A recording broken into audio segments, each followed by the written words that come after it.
Hello everyone, सभी को नमस्कार। मैं एम्स दिल्ली से रवि कुमार गुप्ता आपका बहुत-बहुत स्वागत करता हूं आपके अपने स्केलेटन नर्सिंग की इस ऑनलाइन प्लेटफॉर्म के ऊपर। आई होप सभी लोग आप अच्छे होंगे, तैयारियां बहुत अच्छी चल रही होंगी एग्जाम्स के रिगार्डिंग। आप सभी को पता है कि आरआरबी का एग्जाम आने वाला है, राजस्थान सीएचओ का एग्जाम आने वाला है और राजस्थान में कई सारी वैकेंसीज परमानेंट आने वाली हैं। ये आप सभी को पता होगा। और जो हमारा नॉट सेट है वो भी अप्रैल के अंदर होने वाला है। तो जो लोग बच्चे तैयारी कर रहे हैं वो अपनी तैयारी को कंटिन्यू रखेंगे। ड्रॉप नहीं करना है, चाहे 2 घंटे, 4 घंटे, कितना भी घंटे आप पढ़ो, लेकिन डेली का डेली पढ़ना है। आगे बात समझ में? क्योंकि पढ़ाई ड्रॉप करने से आपको कुछ हासिल नहीं होगा। अगर घंटे 2 घंटे पढ़ने से तो आपको बहुत कुछ हासिल हो सकता है। ठीक है? तो इसीलिए कभी भी ये नहीं सोचना है कि तो बहुत टाइम बचा हुआ है, पढ़ लेंगे आराम से, 6 महीने कर लेंगे।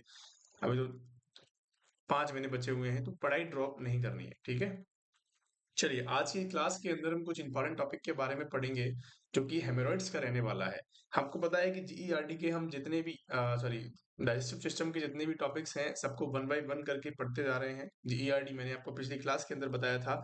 आज मैं आपको हेमरॉइड्स यानी पाइल्स के बारे में बताने वाला हूँ कि पाइल्स क्या होती है, हेमरॉइड्स क्या होता है, कैसे टाइप के यहाँ से क्वेश्चंस बनते हैं और किस प्रकार का क्राइटेरिया यहाँ पे रखा जाता है। कैसे टाइप के क्वेश्चंस हैं, उनके बारे में भी हम डिस्कस करेंगे। क्वेश्चंस भी मैं आपके लिए लेके आया हूँ।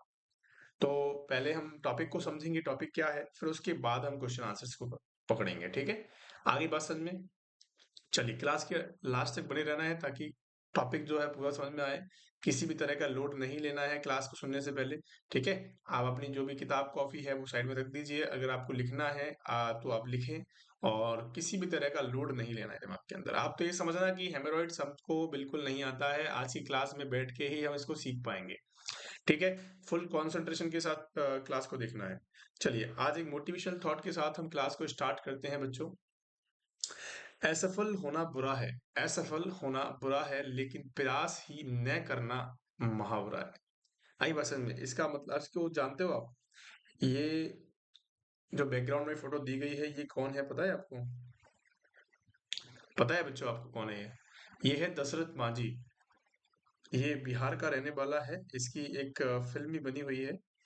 इसके ऊपर एक पिक्चर बनी हुई है, आप जाके देख सकते हो। नवाजुद्दीन सिद्दीकी ने इसके ऊपर पिक्चर बनाई है। बहुत ही मोटिवेशनल, हम कह सकते हैं कि मोटिवेशनल पिक्चर है वो। बहुत शानदार फ़िल्म है, आप जाके देखेंगे तो आपको मज़ा आ जाएगा। इसने इसके अंदर क्या था कि ये एक ऐसा व्यक्ति था जिसकी शादी होती है, शादी के बाद बच्चे होते हैं, एक पिछड़े गाँव से रहने वाला था। और जब बच्चे होते हैं, डिलीवरी होती है, डिलीवरी की जब टाइम आता है, तो इसको एक सड़क पार करके या एक पहाड़ को पार करके कहाँ जाना होता है?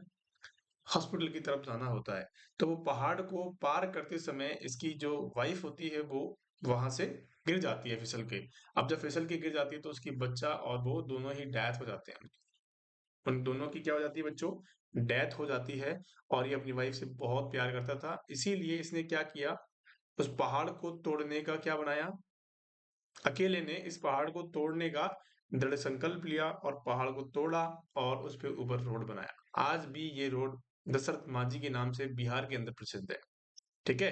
तो इस तरह का मोटिवेशन आपके अंदर होना चाहिए कि एक बार ये गलती हो गई है, बार-बार हम नहीं करेंगे इसको। ठीक है? तो किसी भी गलती को आपको पकड़ना है, क्वेश्चन आंसर्स को कंटिन्यू लगे रहना है, किसी टॉपिक को कंटिन्यूटी पढ़ना है, ताकि किसी भी तरह की समस्या आपको अपने जीवन के अंदर नहीं आए।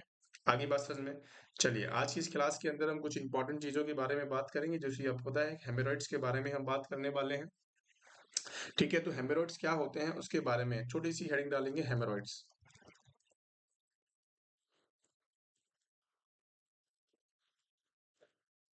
हेमरॉइड्स, हेमरॉइड्स को दूसरा नाम होता है पाइल्स, और हिंदी में जो हम बवासीर बोलते हैं इसको।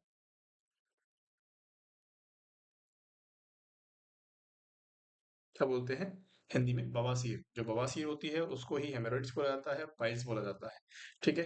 हेमरॉइड्स का मतलब क्या है? देखो, हेमरॉइड्स एक ऐसी चीज़ है जो बहुत ही ईज़ी है, बहुत ही डिफाइन है। मैं आपसे अगर कहूँगा मैं आपसे अगर कहूँ कि 2 चीज़ें होती हैं, कि अगर मैं इसका मीनिंग बताऊँ आपको तो क्या होता है देखो, इसका मीनिंग होता है वेरिकोसिटी ऑफ वेन्स, कि वेन्स की वेरिकोसिटी हो जाना। वेरिकोसिटी का मतलब क्या है? अब देखो, देखो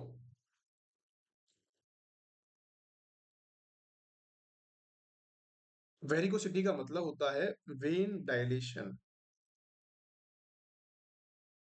कि वेन का डायलेट हो जाना, डायलेशन हो जाना क्या कहलाता है?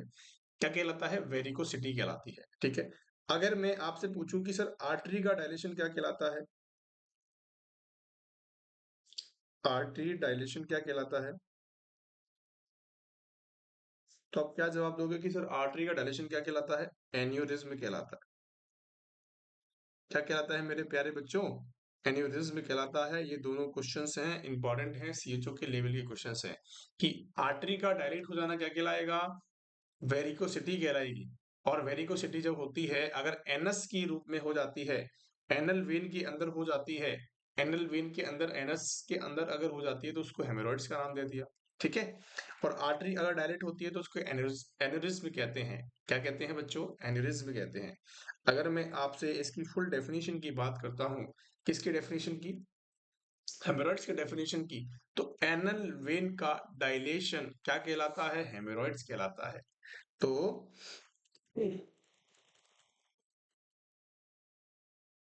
Dilation of anal when is called piles. ठीक है। क्या कहलाता है? पाइल्स कहलाता है। क्या मेरी बात समझ में आई? देखो बहुत इजी है, बहुत ही इजी है। अगर एनल के, देखो आप सभी को पता है हेमोरॉइड्स कहाँ पाए जाते हैं, बवासीर कहाँ होती है? एनस, एनल वाले एरिया में होती है, एनस के अंदर होती है।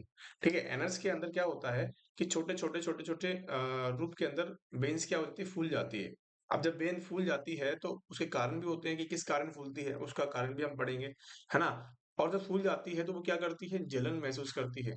उन पे जब कोई भी आप स्पाइसी फूड खाओगे या फिर उससे वहां से ब्लीडिंग भी हो सकती है। तो उन सारी कंडीशनों के हिसाब से उसको क्या बोला गया है? हेमोरॉइड्स बोला गया है। क्या क्या कंडीशंस होती हैं उसके बारे में आपको बता दूं। सबसे पहली चीज, हम कॉजेटिव फैक्टर्स की बात करते हैं कि कॉजेस क्या हो सकते हैं इसके, कि हेमोरॉइड जो होता है वो कॉज क्यों होता है। देखो सबसे मोस्ट कॉमन जो कॉज होता है इसका क्या होता है बच्चों? वो होता है कॉन्स्टिपेशन।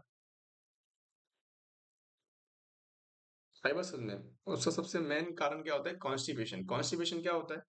कॉन्स्टिपेशन क्या होता है? कब्ज होना। क्या होता है? कब्ज होना। तो कब्ज कैसे होती है? कि आपने कोई ऐसा प्रोटीन डाइट खा ली, आपने ऐसी कोई प्रोटीन डाइट खा ली कि आपका पानी जो सॉरी पेट का जो भोजन है वो पच ही नहीं रहा है।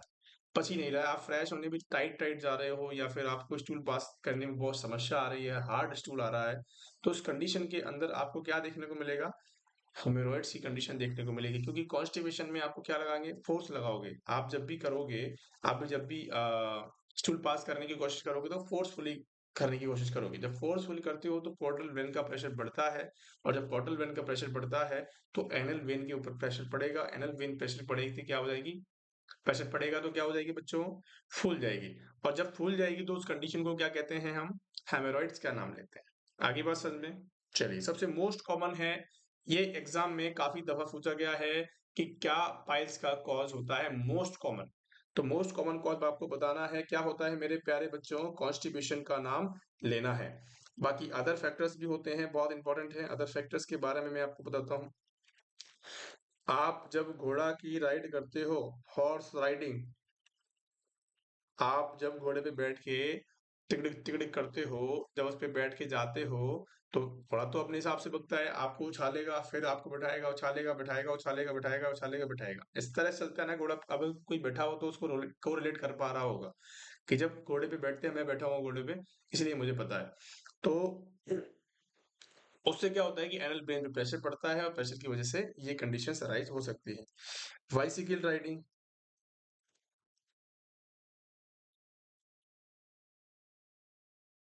कभी साइकिल चलाने से भी ये कंडीशंस हो सकती हैं।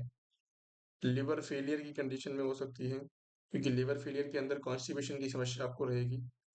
अब क्या होगा कि लिवर फेलियर जब भी होगा, देखो ये सारी कंडीशंस जो होंगी ना, ये सारी कंडीशंस क्या काम करेंगी? Increase portal vein pressure.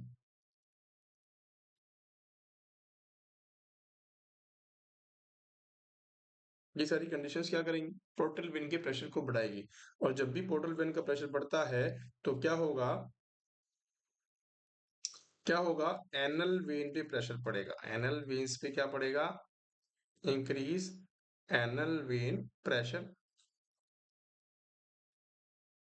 और आपको क्या समस्या देखने को पड़ेगी?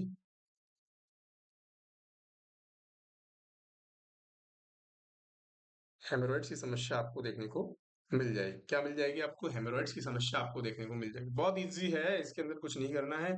आपको सिर्फ़ यही देखना है कि मोस्ट कॉमन कॉज़ क्या होता है, तो आपको बता देना है क्या होता है प्यारे बच्चों? मोस्ट कॉमन कॉज़ क्या होता है हेमोरॉइड्स का? तो आपको बताना है मोस्ट कॉमन कॉज़ होता है कॉन्स्टिपेशन। कॉन्स्टिपेशन क्यों होता है? कि आपको जब फ़ोर्सफुली आप उसको क्या करोगे? देखो, एक चीज़ और होती है प्रेगनेंसी। प्रेगनेंसी के अंदर कैसे हेमोरॉइड्स की कंडीशन देखी जाती है? प्रेगनेंसी कैसे रिलेट करती है बच्चों? देखो, कॉमन सेंस यूज़ करो। कॉमन सेंस से ही सारी चीज़ें हो सकती हैं। कॉमन सेंस क्या कहता है कि जब प्रेगनेंसी के 32 वीक से ऊपर चल रहे होते हैं, मोर देन 32 वीक से ऊपर चल रहे होते हैं, तो क्या होता है? हमारा जो फीटस का पार्ट होता है या यूट्रस जो होता है हमारी आईवीसी को कंप्रेस करता है। क्या करता है? Compression of inferior vena cava, IVC. जब भी कंप्रेशन होगा तो क्या होगा? प्रेशर पड़ेगा हेपेटिक वेन पे। Pressure on hepatic when.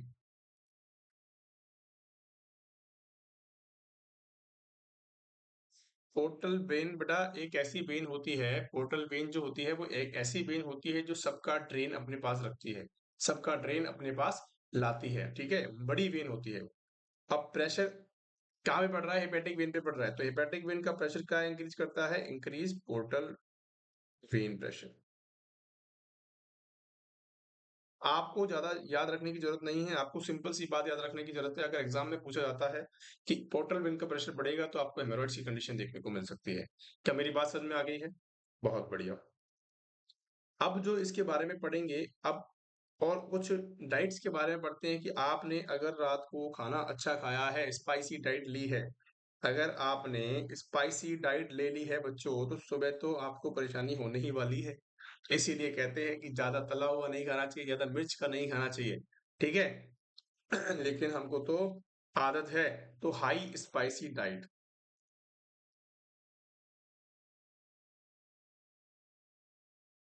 क्या करना है बच्चों? हाई स्पाइसी डाइट आपको क्या करनी है?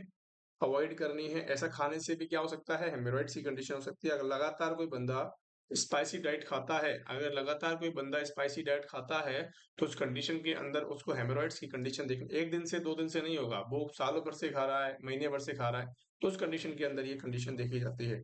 ठीक है? ये एक्सटर्नल फैक्टर्स होते हैं, इनकी वजह से हम सस्पिशियस लगा सकते हैं, इनकी वजह से हम क्या कर सकते हैं, इसको समझ सकते हैं कि हाँ, ऐसा करने से ही हो सकता है। ठीक है? और अगर किसी का राइट वेंट्रिकुलर फेलियर है, आरबीएफ फेलियर है, मतलब कि राइट वेंट्रिकुलर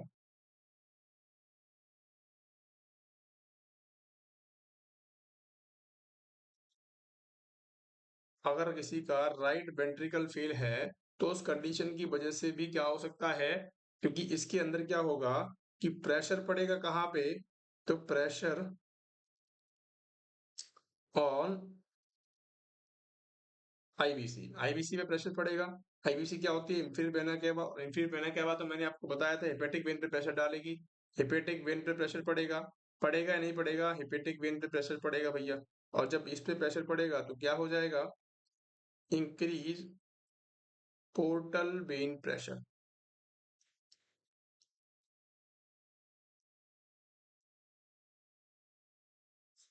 क्या मेरी बात समझ में आ गई आपको?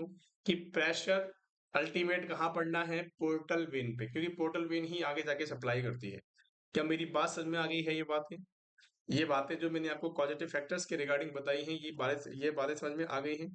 चलिए बहुत बढ़िया। मैंने देखो बहुत ज़्यादा चीज़ें नहीं बताई हैं आपको, सिर्फ़ और सिर्फ़ जो सजेस्टेड चीज़ें हैं उन्हीं के बारे में आपको बताया है। अब मैं आपसे बात करता हूँ टाइप्स के बारे में। टाइप्स क्या होते हैं? देखो टाइप्स बहुत ईज़ी हैं, अगर मैं आपसे समझाऊँ तो 3 तरह के टाइप्स होते हैं। सबसे पहला टाइप होता है इंटरनल, इंटरनल पाइल्स या हेमोरॉइड्स, ठीक है? इंटरनल पाइल क्या होती है कि अंदर पाई जाती हैं। अंदर अंदर कहाँ? मतलब एनस के अंदर पाई जाती हैं, जिनको हम अपनी आंखों से नहीं देख सकते हैं, जिनकी हमें अपनी आंखों से नहीं देख सकते हैं, उसके लिए हमें एनोस्कोप, प्रोक्टोस्कोप या फिर रेक्टोस्कोप की जरूरत पड़ती है। तो वो क्या होते हैं? इंटरनल होते हैं। इंटरनल की डेफिनेशन की बात करूं तो क्या हो जाएगा कि piles present inside the anal canal. ठीक है, इनसाइड द एनल कैनाल सबसे फर्स्ट पॉइंट। दूसरा पॉइंट क्या कहता है? Not visible by naked eyes. तो या अपनी आंखों से तो नहीं देख सकते उसको। ठीक है, तीसरी बात करते हैं प्रोक्टोस्कोप यूज्ड टू विजुअलाइज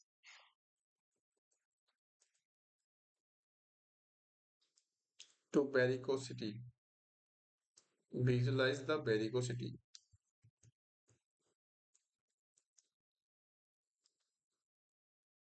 आगे बात समझ में कि अपन को अगर हेमोरॉइड्स को देखना है, पाइल्स को देखना है, तो हमें प्रोक्टोस्कोप का यूज करना पड़ेगा। आगे बात समझ में, क्या मेरी बात समझ में आई या नहीं आई प्यारे बच्चों? भैया मैंने आपको इंटरनल हेमोरॉइड्स के बारे में बताया कि इंटरनल हेमोरॉइड्स क्या होते हैं। देखो, इंटरनल हेमोरॉइड्स की अगर मैं डायग्राम की बात करता हूँ तो कुछ डायग्राम इस प्रकार होता है। ठीक है, ये तो हमारी इंटरनल कैनाल है। इंटरनल कैनाल के थ्रू हम क्या करेंगे? और ये हमारा क्या है? एनस होल है, मतलब एनस का एक्सटर्नल होल है, एनल कैनाल है। ठीक, अब यहाँ पे आपको क्या देखने को मिलेगी? वेरिकोसिटीज देखने को मिलेगी। मतलब कि हेमोरॉइड्स अगर आपको अंदर देखने को मिल रहे हैं तो इसका मतलब क्या है प्यारे बच्चों? इसका मतलब क्या है कि वो इंटरनल है, अपनी आंखों से हम नहीं देख सकते इसको। ठीक है, आगे बात समझ में। चलिए एक्सटर्नल की बात कर लेते हैं। भैया एक्सटर्नल के अंदर भी बहुत ज्यादा कुछ नहीं है। External piles, external hemorrhoids. External hemorrhoids के अंदर क्या है? देखो, अगर मैं डायग्राम की बात करूं तो डायग्राम किस प्रकार बनाएंगे?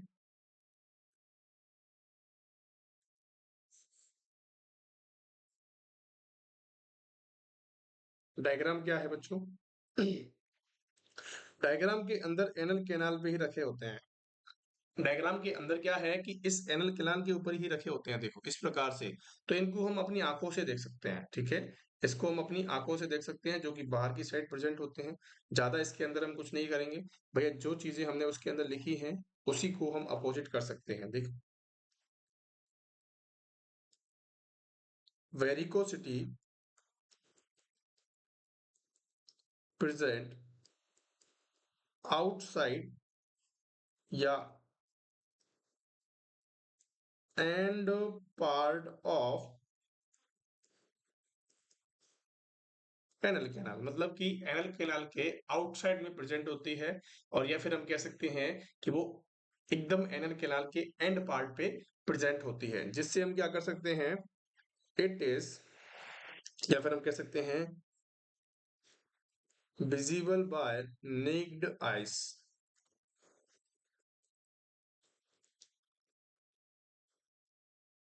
कि इनको हम क्या कर सकते हैं? नेक्ड आइज से देख सकते हैं, विदाउट एनी प्रोक्टोस्कोप, विदाउट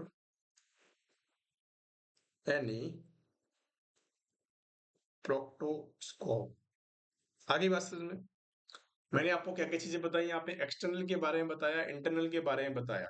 एक होता है एक होता है प्रोलेप्स। प्रोलेप्स या इन्फ्लाम्ड।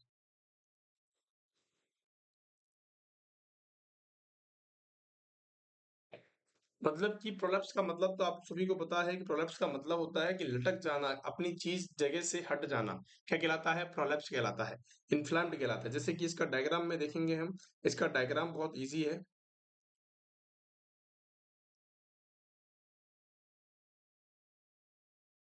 ये हमारी एनल कैनाल है। ठीक है, अब इसमें क्या होगा कि जो हमारे हेमराइड्स होंगे वो बाहर की तरफ दिखाई देंगे। वो बाहर की तरफ आपको इजीली दिखाई देंगे। ऐसे होते हैं prolapse.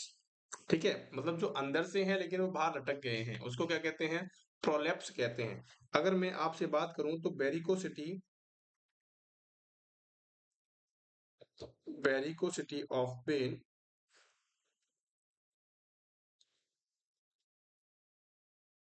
collapse outside the anal canal। Anal canal से आउटसाइड दिखाई देती है, मतलब कि इसको तो हम इजीली देख ही सकते हैं। क्या मेरी बात समझ में आ गई? मैंने आपको कौन कौन सी चीजें बताई हैं? एक्सटर्नल के बारे में बताया, इंटरनल के बारे में बताया, और हमने प्रोलेप्स के बारे में बात करी। बहुत इजी है, बहुत बढ़िया। अब मैं इसके कुछ क्लिनिकल मैनिफेस्टेशंस के बारे में बताता हूँ कि इसके साइन एंड सिम्टम्स क्या होंगे अगर ऐसा होता है। सबसे मोस्ट इंपॉर्टेंट क्या होता है, या मोस्ट कॉमन साइन क्या होता है? Rectal bleeding. क्या होता है? Rectal bleeding. और रेक्टल कैसी ब्लीडिंग होती है? Fresh bleed. आगे बात समझ में, फ्रेश ब्लीडिंग आपको देखने को मिलेगी, रेक्टम से ब्लीडिंग देखने को मिलेगी, और कैसी होगी? एकदम फ्रेश होगी, ताजा होगी। ठीक है। एक चीज और बताएंगे मुझे कि इस कंडीशन को, अगर फ्रेश रेक्टल ब्लीडिंग होती है तो उस कंडीशन को हम क्या कहते हैं बच्चों? अगर फ्रेश रेक्टल ब्लीडिंग होती है तो उस कंडीशन को क्या कहते हैं? उस कंडीशन को कहते हैं हेमेटोचीजिया। हेमेटोचीजिया। क्या कहते हैं? हेमेटोचीजिया। क्वेश्चन आया हुआ है, क्वेश्चन को मार्क कर लेंगे कि रेक्टल फ्लैश ब्लीडिंग को हम क्या कहते हैं? चीजिया, हेमेटोचीजिया कहते हैं। चलिए, अब एक क्वेश्चन और बताएंगे मुझे, मलीना किसे कहते हैं? मलीना क्या होता है? मलीना क्या होता है? मलीना क्या होता है? देखो, जब भी आप स्टूल पास करते हो, अगर आपके जीआईटी में कोई प्रॉब्लम है, अगर आपकी कोई जीआईटी ब्लीडिंग हो रही है तो उस कंडीशन को कहेंगे मलीना। कि मतलब मैं आपसे कह सकता हूं कि स्टूल के साथ अगर ऑकल्ट ब्लड है, ऑकल्ट ब्लड का मतलब होता है, ऑकल्ट का मतलब होता है छिपा हुआ, पुराना। कि पुराना अगर ब्लड है, क्लॉट्स हैं, ऑकल्ट हैं, जो मिक्स हो गए हैं स्टूल के अंदर, तो उस कंडीशन को कहते हैं मलीना। उस कंडीशन को कहते हैं मलीना। और जो फ्रेश ब्लीडिंग होती है उस कंडीशन को कहते हैं हेमेटोचीजिया।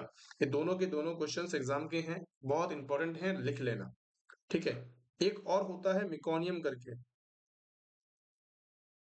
मिकोनियम क्या होता है बच्चों? मिकोनियम आप सभी को पता होगा कि बच्चे का जो ग्रीनिश कलर का स्टूल होता है उसको हम कहते हैं मिकोनियम। उसको हम कहते हैं मिकोनियम। तो यहाँ पे लिखेंगे ग्रीन कलर स्टूल, या फिर हम कह सकते हैं of baby, first stool of newborn. जो बच्चा पहली बार पैदा हो, मतलब पैदा हुआ है और पैदा होने के बाद पहली बार उसने क्या किया, स्टूल पास किया है, वो ग्रीन कलर का होता है, और उसको कहते हैं मिकोनियम। क्या कहते हैं? मिकोनियम कहते हैं। ये हमारे पार्ट का हिस्सा नहीं है, मेरठ का हिस्सा नहीं है, इसीलिए इसको अपने ऊपर की साइड में लिख लेना कहीं भी। ठीक है बच्चों, इसको हम ऊपर की साइड में कहीं भी लिख लेंगे। आगे बात समझ में, मैंने इसलिए आपको यहाँ पे लिखाया है ताकि आपको चीजें याद रहें। ठीक है। ऐसे अगर हम कोरिलेट करके चीजों को पढ़ेंगे तो अच्छी तरह से आपको चीजें याद रहेंगी। चलिए, दूसरी बात करते हैं कि अगर इसकी ऐसी कंडीशंस होती हैं तो इसका कंफर्मेटरी टेस्ट क्या होता है? अगर हमें कोई टेस्ट करवाना है तो इसको कैसे पता लगाएंगे कि हेमोरॉइड्स हमारी कंडीशन, हेमोरॉइड्स हुए हैं, पाइल्स हुई है, बवासीर हुई है? ठीक है। तो कैसे पता लगाएंगे? या तो आपकी कोई फैमिली हिस्ट्री होगी, भाई फैमिली हिस्ट्री से भी ये कंडीशन देखी जा सकती है। ठीक है। अगर कोई नहीं है तो आपको कंफर्मेटरी टेस्ट होता है, कौन सा? प्रोक्टोस्कोपी। प्रोक्टोस्कोपी का मतलब होता है कि प्रोक्टोस्कोप के विजुलाइज करेंगे। कंफर्मेटरी टेस्ट होता है, ध्यान रखना। कंफर्मेटरी टेस्ट, ये क्वेश्चन पूछा जा सकता है आपसे, इंपॉर्टेंट है कि कंफर्मेटरी टेस्ट ऑफ हेमोरॉइड्स, तो आपको बता देना है कि प्रोक्टोस्कोपी होती है। ठीक है। और जब भी हम प्रोक्टोस्कोपी करते हैं तो पोजीशन का बड़ा ध्यान रखना पड़ता है कि पोजीशन कौन सी देते हैं, ये भी इंपॉर्टेंट है बच्चों। तो आपको बता देना है सिम्स पोजीशन देते हैं। पोजीशंस पे मैंने पूरी क्लासेस ली हुई हैं, अगर आप किसी बच्चे ने नहीं ली है तो पोजीशंस के ऊपर आप जाइए और वहां से सारी क्लासेस देख लीजिए। आगे बात समझ में। और भैया हम जब भी हम एनिमा देते हैं तो कौन सी पोजीशन देते हैं बच्चों? सिम्स पोजीशन देते हैं। आगे बात समझ, मतलब कि एनल से रिलेटेड हमें जो भी काम करना है, एनल से रिलेटेड हमें जो भी काम करना है उसके अंदर हम सिम्स पोजीशन देते हैं। ये कॉमन सेंस है, जितनी भी पोजीशंस होती है वो कॉमन सेंस से रिलेटेड करती है। कि अगर आपने कहीं भी हॉस्पिटल में काम किया है या फिर आप इमेजिन कर सकते हो चीजों को, तो आप 100% पोजीशन वाला क्वेश्चन जो है गलत नहीं करोगे। आगे बात समझ में। आगे बात समझ में। देखो सिम्स पोजीशन या लेफ्ट लेटर पोजीशन भी आप इसको बोल सकते हैं। आगे बात सुन, दोनों सेम सेम सी होती है।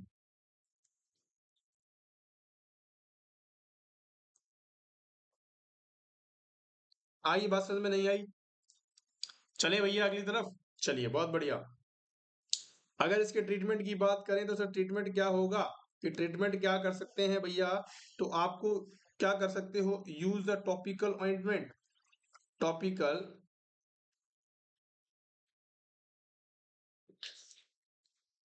Topical ointment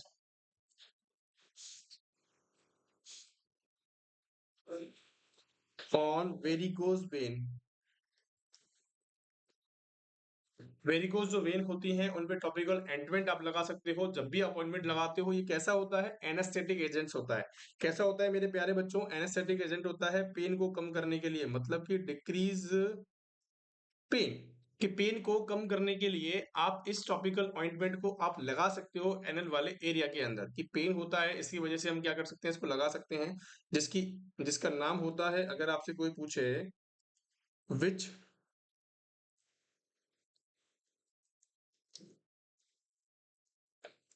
hassle spray, witch hazel spray के नाम से आती है।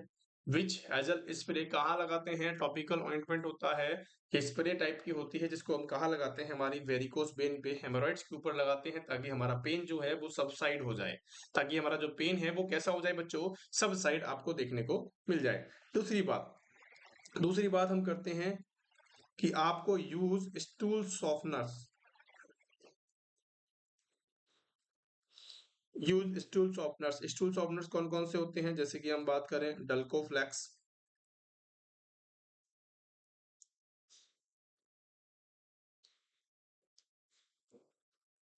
डल्कोफ्लेक्स होती है, लैक्टुलोज होते हैं, ठीक है। तो ये सारी जो चीजें होती है वो स्टूल सॉफ्टनर्स के अंदर आती हैं, जैसे कि डल्कोफ्लेक्स है, लैक्टुलोज है। तो ये सारी चीजें जो होती हैं वो कैसी होती हैं बच्चों, मेरे मेरे बच्चों कैसी होती हैं, स्टूल सॉफ्टनर्स होते हैं। आगे बात समझ में कि स्टूल का जो हार्ड स्टूल होता है उसको सॉफ्ट बनाने का काम करते हैं। आगे बात समझ में, उसके बाद हम क्या कर सकते हैं, सिट्स बात आप ले सकते हो। सिट्स बात क्या होती है बच्चों, सिट्स बात क्या होती है, एक टब के अंदर गर्म पानी भरना होता है, पानी का एक टेम्परेचर होता है, उसके अंदर आपको थोड़ी देर बैठना होता है, उससे क्या होता है, हीलिंग प्रोसेस ज्यादा होती है, जल्दी से जल्दी हीलिंग प्रोसेस होती है। क्या मेरी बात समझ में आ गई है? सिट्स बात या बोल सकते हैं हिप बात भी इसको बोलते हैं, हिप बात, हिप बात भी इसको बोलते हैं। इसके अंदर हम क्या करते हैं, वाटर लेते हैं। वाटर का टेम्परेचर क्या होना चाहिए, ये क्वेश्चन बहुत बार एग्जाम के अंदर पूछा गया है, वाटर का टेम्परेचर क्या होना चाहिए मेरे प्यारे बच्चों, तो आपको बताना है 105 से 110 डिग्री फ़ारेनहाइट तक होना चाहिए। कितना होना चाहिए, 105 से 110 डिग्री फ़ारेनहाइट तक होना चाहिए। इंपॉर्टेंट सवाल है। आगे बात समझ में, मैंने जितने भी आपको क्वेश्चंस मार्क बताए हैं, जहाँ पे क्वेश्चन लिखे हैं वही क्वेश्चंस बनते हैं, और कोई क्वेश्चन यहाँ से नहीं बनता है। आगे बात समझ में, चलिए अब क्या कितनी टाइम करना है, टाइम्स, तो ये करना है आपको 3 to 4 टाइम्स पर डे, कि आपको 3 to 4 टाइम पर डे आपको ये कंडीशंस करनी है। जिससे क्या होगा, पेन के अंदर रिलीफ देखने को मिलेगा, पेन के अंदर रिलीफ देखने को मिलेगा। और सिट्स बात क्या करती है, एक नोट डाल के लिखेंगे, 2000 का नोट आता है ना, तो 2000 का लिख देंगे ऐसे, 2000 रुपए का नोट आता है, 2000 का नोट लिखेंगे, क्या लिखेंगे, कि सिड्स बात, ये क्वेश्चन एक बार पूछा गया था एग्जाम के अंदर, लेकिन बच्चों ने क्या कर दिया, रिलीफ पेन कर दिया। देखो पेन तो करता ही करता है, लेकिन इनका मेन फंक्शन क्या होता है उसके बारे में यहाँ पे बताना होता है, ठीक है। तो सिड्स बात is promote the healing of hemorrhoids, कि सिड्स बात क्या काम करती है, कि हीलिंग प्रोसेस को प्रमोट करने का काम करती है, इंक्रीज करने का काम करती है, हेमोरॉइड्स को खत्म करने का काम करती है। क्या मेरी बात समझ में आ गई? देखो सबसे पहला जो फंक्शन है वो कौन सा है मेरे प्यारे लाल लालियों, पहला फंक्शन कौन सा है, कि हमारे हीलिंग प्रोसेस को क्या करती है, हीलिंग प्रोसेस को बढ़ाती है, हीलिंग प्रोसेस को बढ़ाने का काम करती है। दूसरा फंक्शन क्या होता है, कि पेन को कम करती है। देखो हीलिंग प्रोसेस होगी तो पेन तो कम होगा ही, होगा नहीं होगा, तो गलत नहीं करना है, गलत नहीं सीखना है, ठीक है, जो चीजें हैं वो आपके सामने है। चलिए बहुत बढ़िया। और और क्या क्या चीज का ध्यान रखना है, अवॉइड टेनिसमस, टेनिसमस का मतलब पता है? बताता हूँ चलो। अवॉइड टेनिसमस का मतलब होता है कि forceful pass out, forcefully pass out the stool. तो स्टूल को आपको क्या नहीं करना है, फोर्सफुली पास आउट नहीं करना है। अवॉइड बलसलवा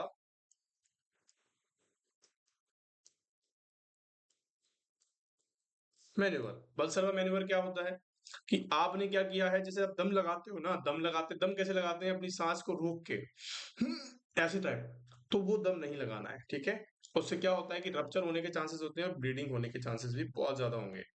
क्या मेरी बात समझ में आ गई? मैंने आपको क्या क्या चीजें बताई हैं कि अवॉइड द, और हाँ, और हम क्या कर सकते हैं, अवॉइड हाई स्पाइसी डाइट। जितनी भी चीजें हमने कॉजेस के अंदर पढ़ी हैं वही सारी चीजें ट्रीटमेंट के रूप में आती है, मतलब कि उनको ही अवॉइड करना होता है। कॉमन सेंस है। जितने भी हम कॉजेज फैक्टर्स पढ़ते हैं वही हमारे ट्रीटमेंट के रूप में काम में आते हैं, बस उनको अपोजिट रखना होता है। आगे बात समझ में? जैसे आपको कॉमन सेंस देता हूँ कि दारू पीने से क्या होता है, लिवर फेल होता है, दारू पीने से लिवर फेल होता है तो दारू छोड़ दो, लिवर ऑटोमेटिक ठीक हो जाएगा, सिंपल है ना। तो यही सारी चीजें मॉडिफिकेशंस के अंदर आती हैं, आपके फिजिकल चेंजेस के अंदर आती हैं, तो इन चीजों पे आपको फोकस करना होता है कि ट्रीटमेंट आपके हाथ में ऑटोमेटिक आ जाएगा, ठीक है। तो आपको क्या करना है, यूज, और क्या कर सकते हो, यूज क्या कर सकते हो आप, हेमोरॉइड्स के अंदर क्या यूज करते हो, तो यूज हाई फाइबर डाइट, ठीक है, high water intake, high fibre diet and high water intake आपको यूज करना है, ठीक है। जिससे क्या होगा, टू इजीली,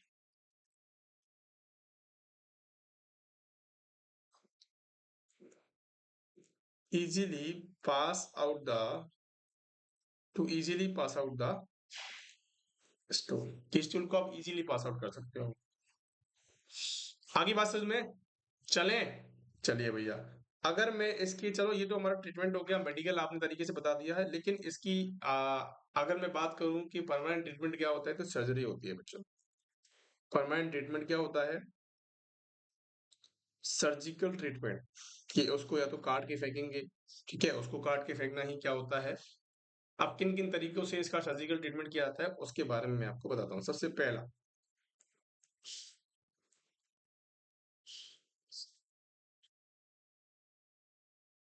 हेमरोइडेक्टमी, हेमरोइडेक्टमी, डेक्टमी का मतलब आप सबको पता है कि रिमूव कर देना।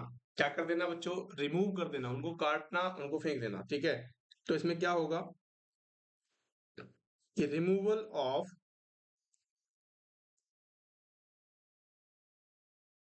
वेरिकोज वेन, कि वेन जो एनलार्ज वेन है, वेरिकोज वेन है, उनको क्या कर देना, रिमूव कर देना। उसकी पोजीशन कौन सी देते हैं बच्चों, पोजीशन पे बड़ा क्वेश्चन आता है, ध्यान रखना, पोजीशन कौन सी देते हैं ड्यूरिंग, जब हम करते हैं ये प्रोसीजर तो हम कौन सी पोजीशन देते हैं, नी चेस्ट पोजीशन।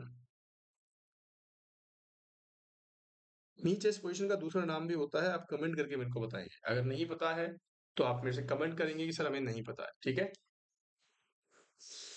और उसके बाद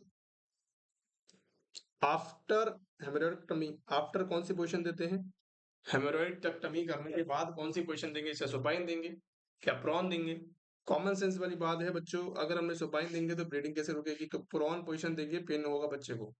अगर आपने किसी व्यक्ति के हेमरोइड्स निकाले हैं और हेमरोइड्स निकाल के बाद आपको क्या कर दिया, उसको सुपाइन पोजीशन दे दी, तो पेन के मारे मर जाएगा वो। तो आपको क्या करना है, प्रॉन पोजीशन देनी है, उल्टा सुलाना है। आगे बात समझ में? चलिए, दूसरा, दूसरी काम होता है स्क्लेरोथेरेपी।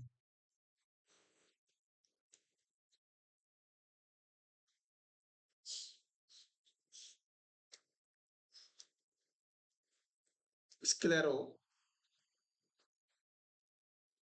स्क्लेरोथेरेपी के अंदर हम क्या करते हैं, देखो, स्क्लेरिन एजेंट काम लेते हैं, use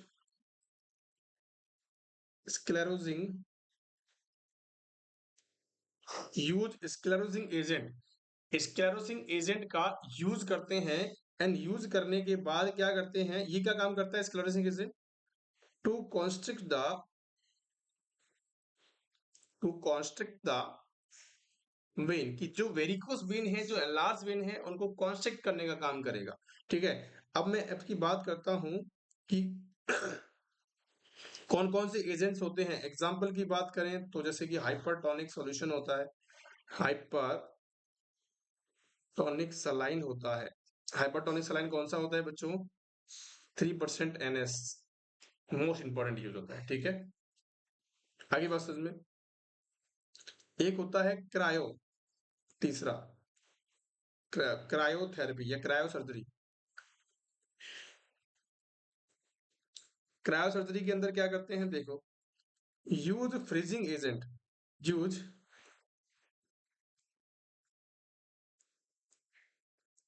use freezing agent to constrict the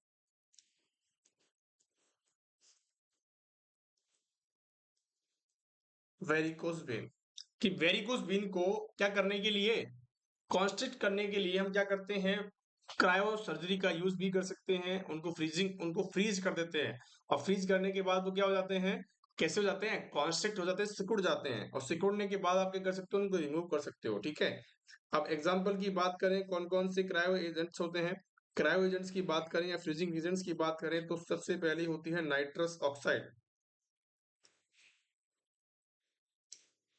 क्या होती है? नाइट्रस ऑक्साइड, या लिक्विड नाइट्रोजन का भी यूज कर सकते हो, लिक्विड नाइट्रोजन का भी यूज कर सकते हो। सबसे लास्ट होता है, अगर मैं लास्ट की बात करूं तो बाइंड लाइगेशन होता है बच्चों। बाइंड लाइगेशन के अंदर हम क्या करते हैं कि एक रबड़ बैंड से उसको क्या करते हैं, उनको बांध देते हैं और अपने आप झड़ जाते हैं। जैसे मस्से के ऊपर अपन धागा बांधते हैं ना, मस्से के ऊपर धागा बांध देते हैं तो वो ऑटोमेटिक झड़ जाता है। वैसे ही बाइंड लाइगेशन होता है, तो हम क्या करते हैं इसमें कि भैया wrapped the rubber band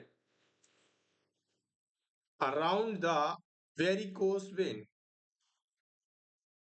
around the varicose vein, कि वेरिकोस वेन के अराउंड आप चारों तरफ क्या कर दो, रबर बैंड बांध दो, ताकि क्या हो जाएगा, ताकि क्या हो जाएगा बच्चों, क्या हो जाएगा, वो टूट के झड़ जाएगा। आगे बात समझ में, तो यही सारी चीजें होती हैं। एक और चीज कर सकते हो आप, एक और चीज कौन सी होती है मैं आपको बता देता हूँ, सर्कुलर स्टेपलिंग।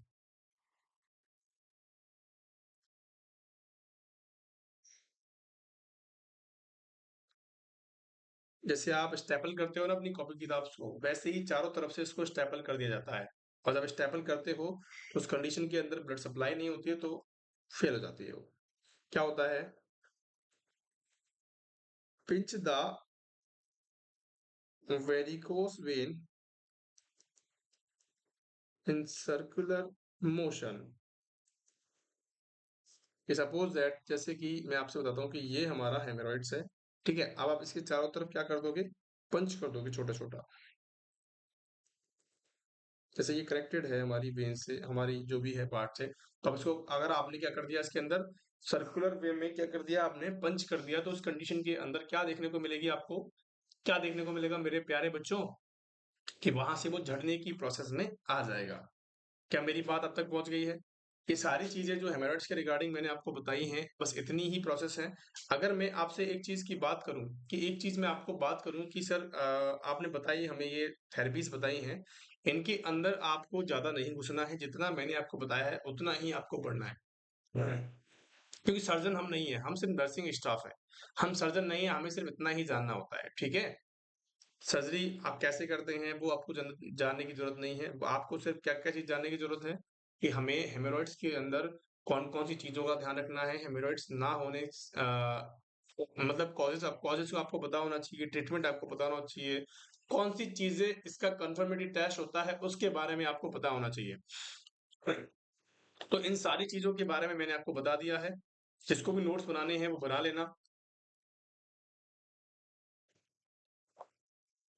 क्योंकि टॉपिक जो है बच्चों वो बहुत इंपॉर्टेंट है। टॉपिक जो है बच्चों वो बहुत ज्यादा इंपॉर्टेंट है, आपको समझना है। देखो अब इसके कुछ क्वेश्चंस होते हैं, जैसे मैं आपको बताने वाला हूँ कि कौन कौन से क्वेश्चंस इसके अंदर कैसे कैसे क्वेश्चंस बनते हैं।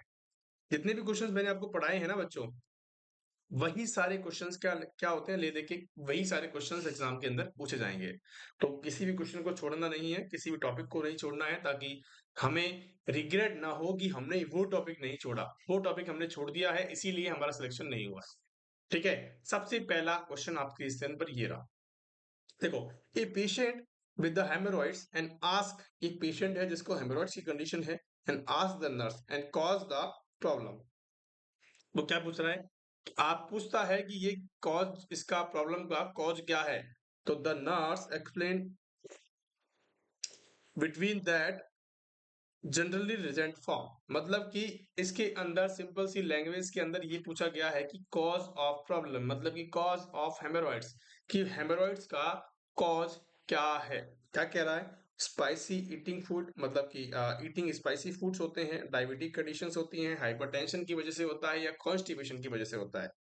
देखो, मोस्ट कॉमन की बात कर रहा है तो सबसे पहले हमारे पास अगर मोस्ट कॉमन आंसर दिया हुआ होता है तो आपको हमेशा मोस्ट कॉमन आंसर ही टिक करना होता है। आप सभी को पता है कि कॉजेटिव फैक्टर्स कौन से कौन से होते हैं, मैंने आपको बताया था। सबसे पहला होता है constipation, eating high spicy food भी होता है, लेकिन ये कौन से होते हैं? रिस्क फैक्टर्स होते हैं।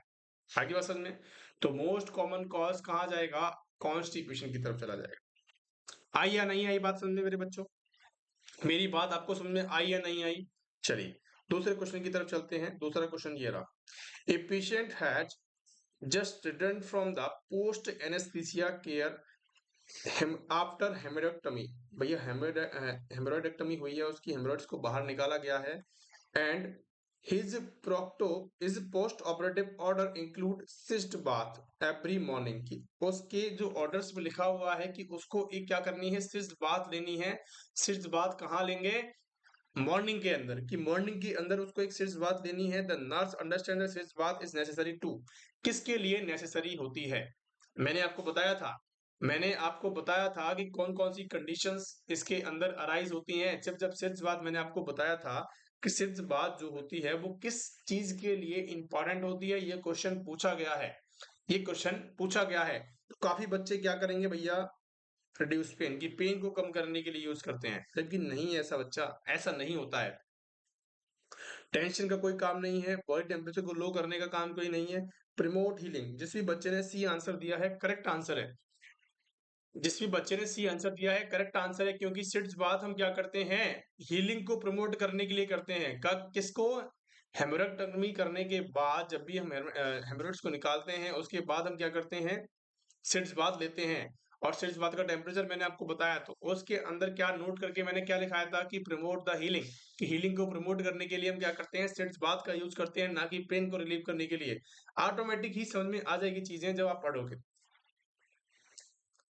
चलिए, temperature of sitz bath, water का टेम्परेचर कितना होना चाहिए उसके बारे में यहाँ पे पूछा गया है। देखो, आपको कोई भी चीज अगर टेम्परेचर के रिगार्डिंग पूछी जाती है तो उसमें आपको कंसंट्रेशन रखना पड़ता है। आपको कंसंट्रेशन कैसे रखना पड़ता है? कि आपको जो फॉर्मूलाज हैं वो याद होने चाहिए, कि कौन कौन से फॉर्मूलाज होते हैं टेम्परेचर फ़ारेनहाइट को सेल्सियस में बदलने का और सेल्सियस को फ़ारेनहाइट में बदलने का। आपको अगर नहीं पता तो मैं नीचे लिंक दे दूंगा, आपको वहां से वो वीडियो देखनी है, ताकि आपको एक एक चीज क्लियर हो जाए। आपको एक एक चीज टेम्परेचर के रिगार्डिंग क्लियर हो जाए। देखो, अगर मैं आपसे बात करूं, मैंने आपको बताया था कितना 105 से 110 डिग्री फ़ारेनहाइट बताया था, तो बच्चे क्या करेंगे? भाग के इसको टिक कर देंगे। लेकिन यहाँ पे मैंने जो क्वेश्चन आपको रखा गया है वो कौन सा है? ए एन सी, मतलब कि अगर 105 और 110 को फ़ारेनहाइट को अगर सेल्सियस में आप बदलने की कोशिश करोगे तो 40.5 और 43.3 आंसर इसका आने वाला है। आगे बात समझ में? अगर नहीं आए, आप इसको क्या करोगे?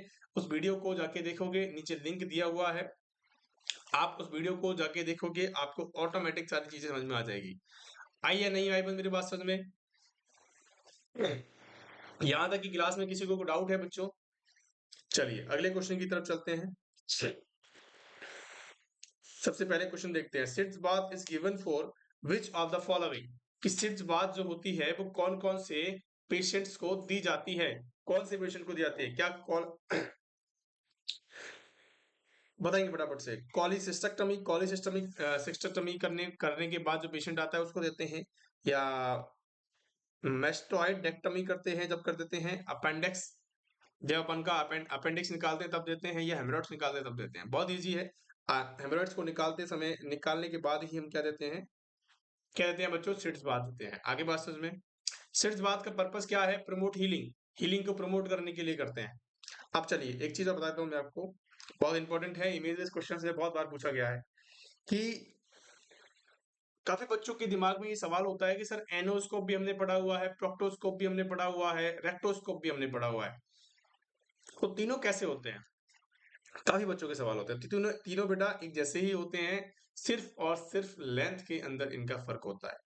एनोस्कोप जो होता है वो आपको एनस की जानकारी देगा, मतलब लोअर रेक्टम या लोअर एनल की जानकारी देगा, मतलब क्योंकि 10 सेंटीमीटर का होता है, ज्यादा अंदर तक नहीं जाता है। उसके बाद जो प्रोक्टोस्कोप आता है वो 13 सेंटीमीटर का होता है, मतलब इससे और आगे जा सकता है। ठीक है, तो अगर ज्यादा आगे देखना है तो आपको क्या करना पड़ेगा, मतलब मिड में आपको देखना है, मिड रेक्टम में अंदर देखना पड़ेगा। तो क्या करना है आपको, देखो सबसे पहली बात कि रेक्टम की जो लंबाई होती है ना बच्चों, रेक्टम की लेंथ वो कितनी होती है, 25 सेंटीमीटर होती है। 25 सेंटीमीटर रेक्टम की लेंथ। एनल की लेंथ होती है 3 to 5 सेंटीमीटर। ठीक है, तो अगर आपको एनएस में देखना है तो एनोस्कोप का यूज करना पड़ेगा। प्रोक्टोस्कोप का यूज क्या करते हैं, प्रोक्टोस्कोप का सबसे ज्यादा यूज होता है, मोस्ट कॉमन यूज होता है प्रोक्टोस्कोप का, क्योंकि ये मिड में पाया जाता है, मिड की तरफ पहुंच सकता है। ठीक है, और रेक्टोस्कोप जो होता है अगर कोई लास्ट में बना हुआ है, कोई ऐसे लास्ट में है तो रेक्टोस्कोप का यूज करेंगे। क्या मेरी बात समझ में आई, क्या मेरी बात समझ में आई मेरे प्यारे लाल लालियों।